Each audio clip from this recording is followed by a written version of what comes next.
Murdoch Vet School in Australia and affiliated with two other universities. I've just done another PhD on vegan pet food.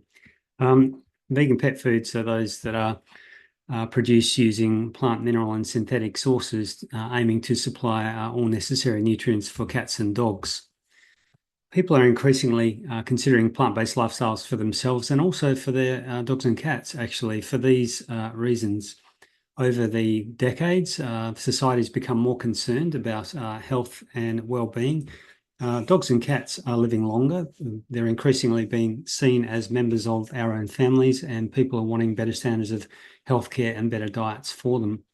Another concern is the environment. My last presentation a short while ago highlighted the environmental impacts of the livestock sector. It's probably the largest cause of deforestation on the planet, certainly of freshwater use, and a major contributor to greenhouse gases. So people are increasingly concerned about that as the impacts of climate change and biodiversity loss become ever more apparent.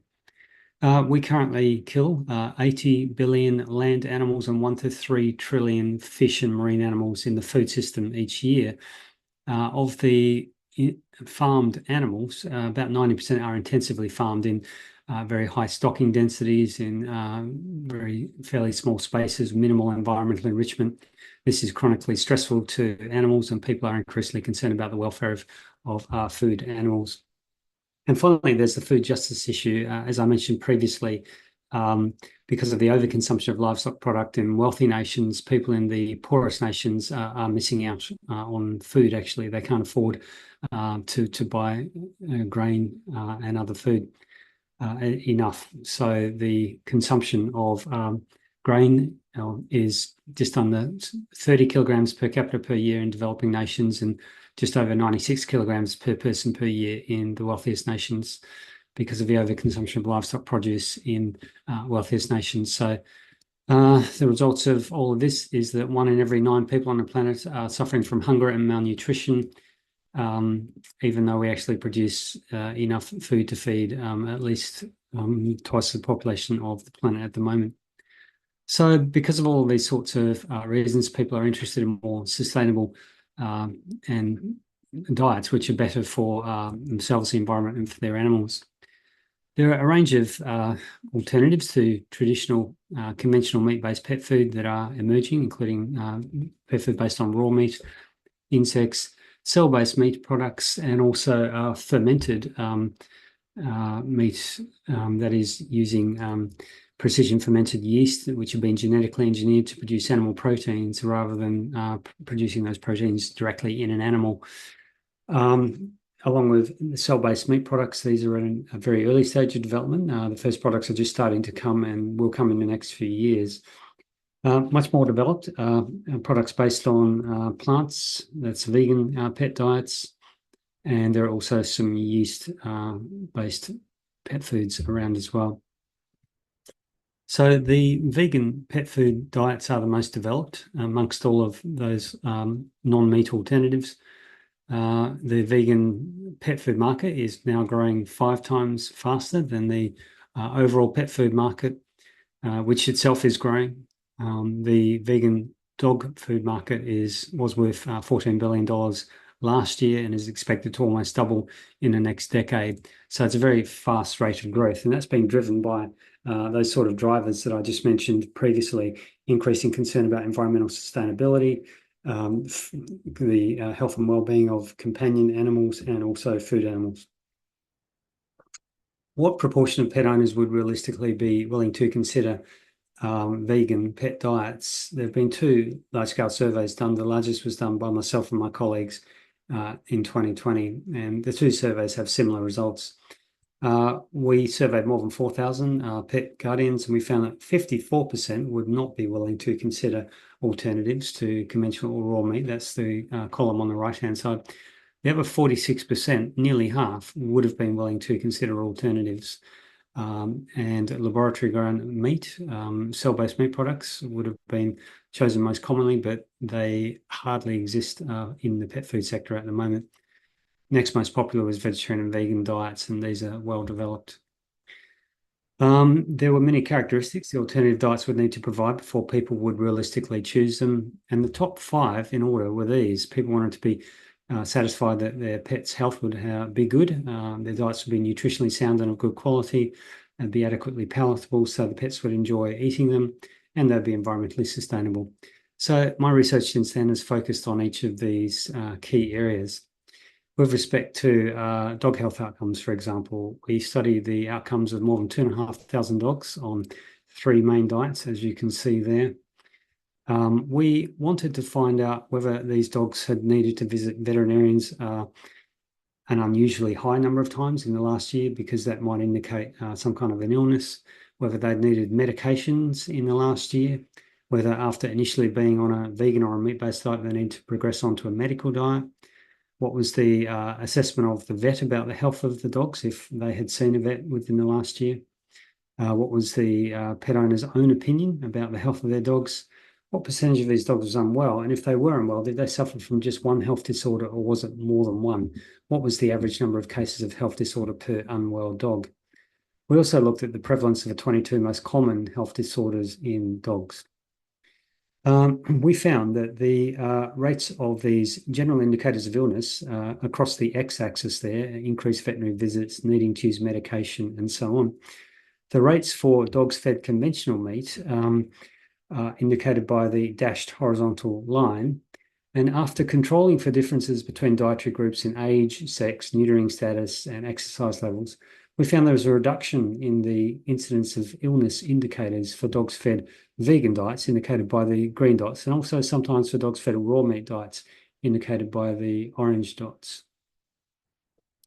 We calculated the likelihood of these indicators of illness, increased vet visits, medication use, and so on. In the first column, average dogs fed conventional meat, second column, average dogs fed vegan diets, and then what the reduction was with a vegan diet. And we found the reductions varied from about 14% up to 51%. So there were very significant reductions in most cases when feeding a vegan diet. We did the same thing comparing vegan diets with dogs fed raw meat. And we found, again, very significant reductions in most categories. In 2 out of 7 general illness indicators, there were increases rather than decreases in risks of these illness indicators. But in most of them, there were substantial decreases in risks. The percentage of dogs that were unwell was 49% of those fed conventional meat, 43% of those fed raw meat, 36% of those fed vegan diets. And if they were unwell, the dogs fed conventional meat had an average of about 1.6 cases of illness per unwell dog, and those fed raw meat and vegan diets had about 1.5 cases of illness. The 22 most common health disorders in all these dogs were these. Top of the list was gastrointestinal problems, followed by skin or coat problems, and then other musculoskeletal problems. Probabilities of suffering from one of these 22 disorders was highest for dogs fed conventional meat. That was for 11 out of 22 disorders. It was highest when dogs were fed raw meat for 8 out of 22, and was highest when dogs were fed vegan diets for just 3 out of 22 of these disorders. So it was clear that the healthiest diets with the fewest dietary hazards were nutritionally sound vegan diets for dogs. There are now 11 other studies showing the same thing, and only 1 study showing the contrary outcome. This was our study. It was the primary study was published a couple of years ago, and that was reported around the world, including in New Scientist. And this is a follow-up study where we control for differences between the dietary groups in things that might have affected outcomes, age, sex, neutering status, and so on. That's just been published a couple of weeks ago. We did the same kind of study in cats. We had more than 1,300 cats. This time we simply looked at all cats fed meat, whether conventional or raw meat, and vegan cats. After controlling again for differences between age, sex, neutering status, and this time also location. So we wanted to control for whether cats might have been going outside and hunting if they were being fed vegan diets. We controlled for that as well. So the cats fed meat-based diets are indicated by the dashed horizontal line, and cats fed vegan diets are indicated by the blue dots. And as you can see, the chances of having those indicators of illness fell for all 7 of those illness indicators, although none of those differences were statistically significant. We calculated the precise chances of these outcomes occurring for average cats fed meat in the first column, fed vegan diets in the second column, and what the reduction was with a vegan diet. And the reduction varied from about 4 to 55%, depending upon the illness indicators. The percentage of cats that were unwell was 42% of those fed meat and 37% of those fed vegan diets. And if they were unwell, the cats fed meat suffered from an average of 1.6 cases of illness per unwell cat. If on vegan diets, it was 1.3. The 22 most common health disorders in cats were slightly different from those in dogs. Top of the list was dental oral, followed by body weight, followed by gastrointestinal. The probabilities of suffering from one of these disorders was highest when cats were fed meat for 15 out of 22, so that's 2/3 of them, and highest when cats were fed vegan diets for the other 1/3. So again, we had a similar outcome to the dog study. The healthiest diet was clearly a nutritionally sound vegan diet. That study was published in 2023.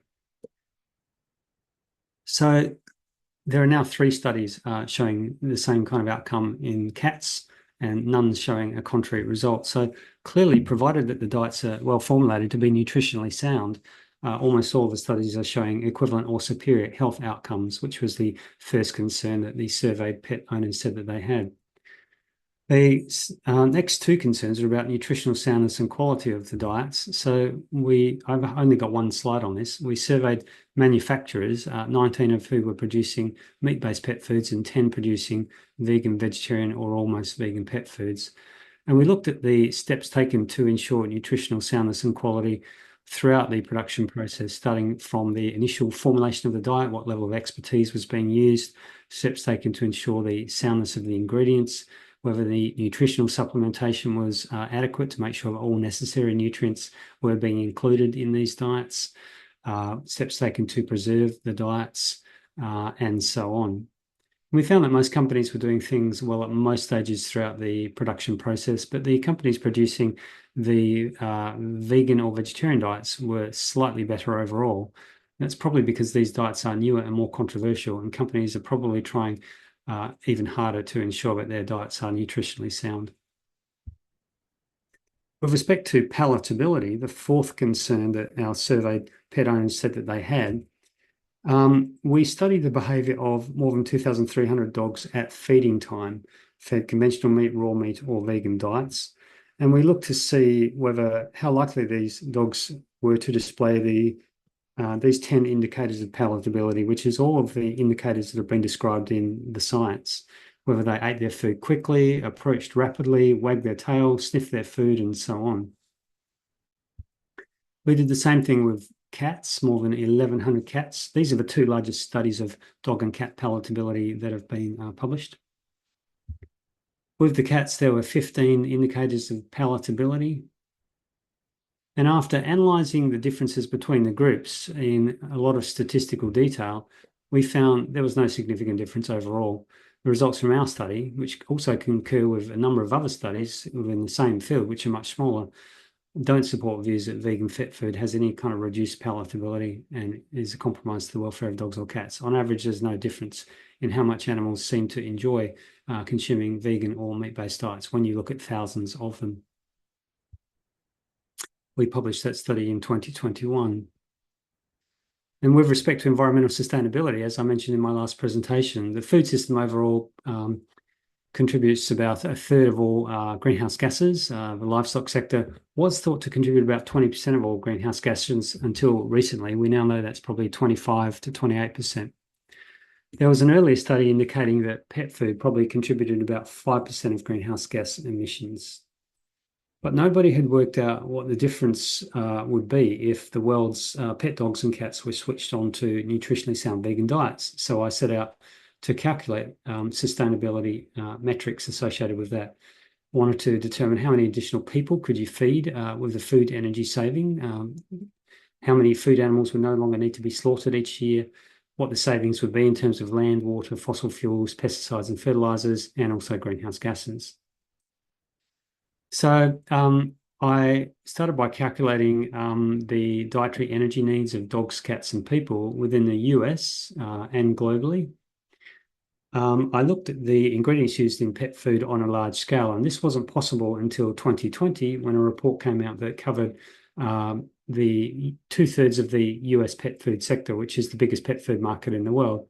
There hadn't been a report like that until 2020, but finally we had good information about all the ingredients that were being used, the food animal species, tonnages, and so on. Globally, I used the year 2018 because this was the most recent year where we had reliable numbers of cats and dogs. And I used published data about the environmental sustainability indicators for both plant and animal-based foods and ingredients. And I calculated that within the US, humans consume about 80% of all livestock animals, and even accounting for the use of animal byproducts in pet food, pets consume 20% of livestock animals in the US. Globally, humans consume 91% of livestock animals, and dogs and cats consume about 8%, 9%. And you can see the numbers in terms of billions of animals there.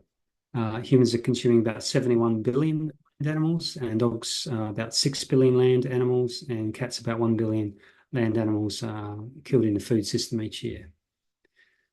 Here are the breakdown by species and by numbers. Most of the animals killed are poultry. And in the year 2018, that was 78 billion land animals. It's just over 80 billion today. If we were to transition dogs, cats, and humans onto nutritionally sound vegan diets globally, we'd save vast amounts of greenhouse gases. For example, if all the dogs were transitioned, that's just the pet dogs, not the stray and free roaming and community owned dogs, which would double this, but just the normal pet dogs. If they were all swapped to nutritionally sound vegan diets globally, you would spare more greenhouse gases than are produced by the whole of the United Kingdom. If all the humans were to transition, you would spare more greenhouse gases than produced by the whole of the European Union. There'd be vast savings of land. If all of the humans were to transition, you would free up land larger than Russia, which is the world's largest country, combined with India. All of that land could then be used for reforestation and carbon capture and biodiversity increase. There'll be vast savings of freshwater, and you could feed millions of additional people. If all of the cats were to transition onto nutritionally sound vegan diets, you would free up enough food energy to feed about 70 million additional people, which is just larger than the human population of the United Kingdom. If all the dogs were to transition, you could feed 450 million additional people, which is larger than the human population of the European Union. And if all the humans were to transition, you could feed another 5.3 billion people, which is two-thirds of the current population of the Earth. All my results, although these are very large numbers, they're actually very conservative. Other studies show that actually you could feed more humans than that. You could feed double the population of the Earth. That study was published last year as well.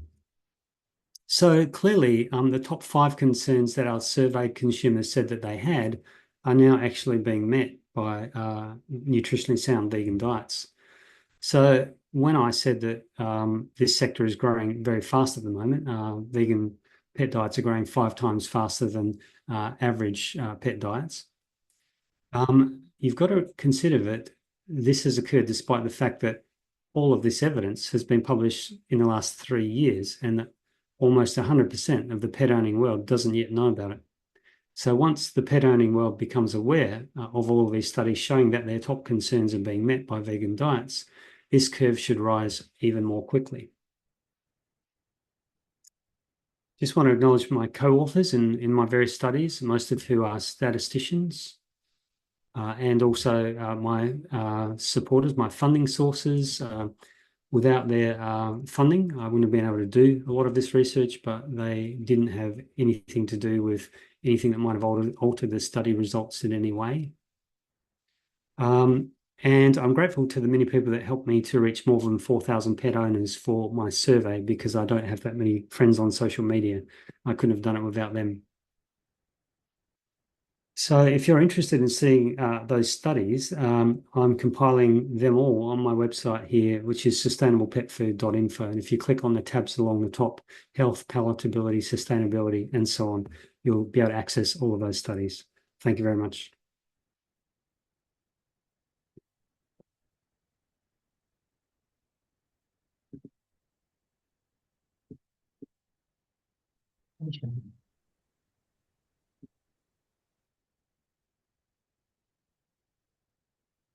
Thank you, Dr. Andrew, for your valuable presentation.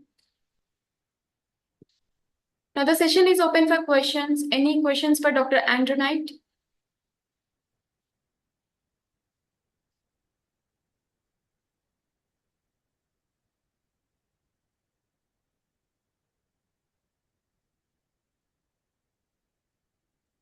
Hello, so I have a question. So does it mean also cats, for cat vegetarian living is also good? So because I always thought you cannot make a cat a vegetarian, only a dog.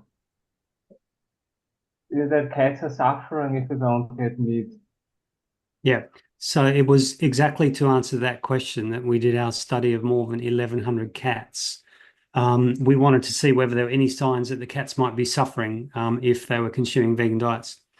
And what we found out, as I showed in the presentation, was that when you look at every indicator that's been described in the science so far about how much cats enjoy their food, and that was 15 indicators of palatability. On average, when you look at very large numbers of cats, there's no statistically significant difference between the groups. As far as you can tell by a detailed study of their behavior at feeding time, cats consuming the vegan diets are enjoying their diets just as much as cats consuming the meat-based diets. Individual cats and dogs will always have individual personalities and preferences, but on average, there is no difference in how much they seem to be enjoying their foods. Unless we ever learn to talk to our cats directly, that's the best evidence that we can get. The other way that we might be concerned about welfare of the cats would be if the diets were nutritionally unsound. And that's why I studied the processes used in manufacturing to see if there were any differences in steps taken to ensure nutritional soundness of these diets. And as I said, we found that overall, the companies producing the vegan diets seem to be doing so just as well, in fact, slightly better than the companies using meat-based diets. And a key part of that is supplementing the diets to make sure that all the necessary nutrients are being included for the cats. But the gold standard is not manufacturing, it's actually the outcomes in the animals. And that's why it's important to look at health studies involving large numbers of cats fed these diets over a long period of time. And so there have been 3 studies of health outcomes in cats now, and all 3 have shown that the cats fed vegan diets do as well or even better than cats fed meat-based diets. And there are actually reasons for that. The reason is that if you formulate a diet that includes all necessary nutrients but eliminates dietary hazards associated with meat-based diets, then